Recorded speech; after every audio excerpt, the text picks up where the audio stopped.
আজ আবার আরেকটি ভিডিও আপনাদের সাথে শেয়ার করছি। অত্যন্ত সিম্পল একটা তরকারি রুটি পরোটা খাওয়ার জন্য। তাহলে চলুন দেখে নিই কি কি দিয়ে বানালাম। সবজিটা করার জন্য এখানে আলু ডুমো ডুমো করে কেটে নিয়েছি, এরকম করে একটা বড় সাইজের আলু কেটে নিয়েছি। এখানে প্রায় 500 গ্রাম মতো কুমড়ো কেটে নিয়েছি, আর একটা মিডিয়াম সাইজের ক্যাপসিকাম এরকম ডুমো করে কেটে নিয়েছি। খুব সিম্পল তরকারি, বাট খেতে কিন্তু ভীষণ টেস্ট হয়। তাহলে চলুন শুরু করি। গ্যাসে একটা কড়াই বসিয়েছি, হোয়াইট অয়েল দিচ্ছি, একটা শুকনো লঙ্কা ফোড়নে দিলাম, হাফ টিএসপি 5 ফোড়ন দিলাম। গ্যাসের ফ্লেমটাকে কমিয়ে দিলাম। 1/4 টিএসপি মতো হিং দিলাম। গ্যাসের ফ্লেমটাকে কমিয়ে নিয়ে সবসময় ফোড়ন দেবেন। তেলটাকে গরম করে নিয়ে গ্যাসের ফ্লেমটাকে কমিয়ে ফোড়ন দেবেন। ফোড়ন পুড়ে গেলে কিন্তু ফোড়নের গন্ধ থাকে না। এবার আলুগুলো যে কেটে রেখেছিলাম সেগুলো দিয়ে দিলাম।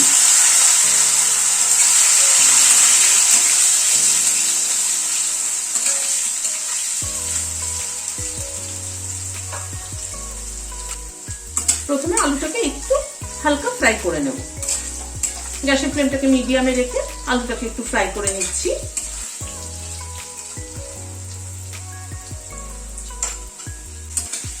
আলুটাকে একটু মিনিট খানেক নাড়াচাড়া করে নিলাম। এবার কুমড়োটা অ্যাড করে দিচ্ছি।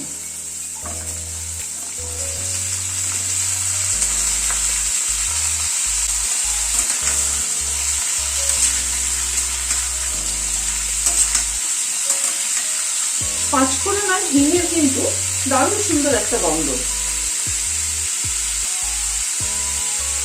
হাফ টিএসপি একটু বেশি নুন দিলাম, সামান্য পরিমাণ হলুদ দিলাম।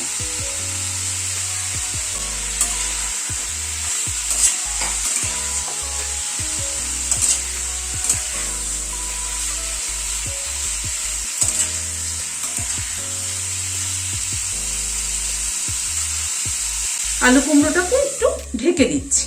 গ্যাসের ফ্লেমটাকে মিডিয়ামে রেখে এটা ঢেকে মিনিট 2-3 একটু কুক করে নেব। 2-3 মিনিট পরে ঢাকনাটা খুলছি।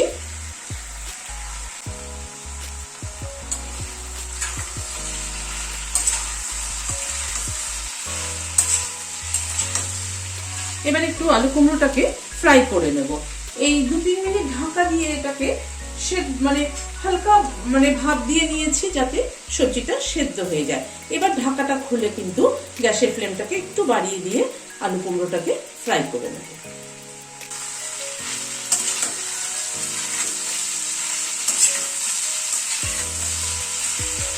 বেশিক্ষণ ঢাকা থাকলে কিন্তু আলু কুমড়োটা গলে যাবে। গলে গেলে কিন্তু সবজিটা খেতে কিন্তু অতটা টেস্ট হবে না। আলু কুমড়োটাকে এই মিনিট 2 মতো একটুখানি ফ্রাই করে নিলাম। একটা কাঁচা লঙ্কা মাথাটা চিড়ে দিয়ে দিলাম। এখানে একটা মিডিয়াম সাইজের পেঁয়াজ কুচি করে নিয়েছি, সেটা দিয়ে দিলাম।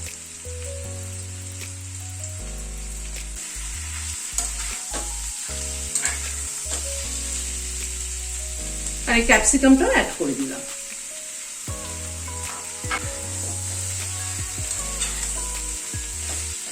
এবার পেঁয়াজ ক্যাপসিকাম দিয়ে আবার একটু ফ্রাই করে নেব।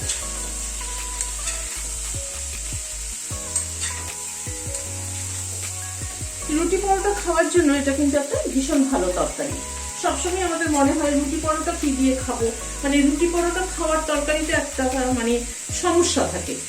ভাত দেখুন, ডাল মাছের ঝোল সবকিছু দিয়ে, ভাত যে সবজি দিয়ে খাওয়া হয় সেটা দিয়ে কিন্তু রুটি পরোটা খাওয়া যায় না। সেই জন্য রুটি পরোটা খাওয়ার জন্য তরকারি কিন্তু রোজই আমাদের একটু ভাবতে হয় কি বানাবো বলে। এটা কিন্তু খুব সিম্পল তরকারি এবং যা সবজি দিয়ে করছি সেটা সবারই কাছে সবসময় অ্যাভেলেবেল থাকে। পেঁয়াজ ক্যাপসিকামটা দিয়ে আরো মিনিট 2 মতো একটু ফ্রাই করে নিলাম। 1 টিএসপি চিনি দিলাম, 1 টিএসপি আমচুর পাউডার দিলাম। চিনি আর আমচুর পাউডারটা একটু মিশিয়ে নিচ্ছি। বেশ টক টক মিষ্টি মিষ্টি হলে কিন্তু তরকারিটা খেতে কিন্তু খুব ভালো হয়।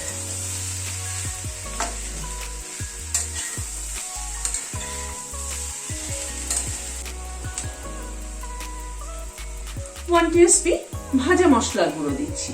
এই ভাজা মশলার গুঁড়োটা আমি আগে অনেক কিছুতে ব্যবহার করেছি। এটা জিরে, ধনে এবং মৌরি, শুকনো লঙ্কা এই সবকটাকে ড্রাই রোস্ট করে গুঁড়ো করে নিয়েছি এবং জিরে, ধনে, মৌরি সবকটারই সমান পরিমাণে নিয়েছি।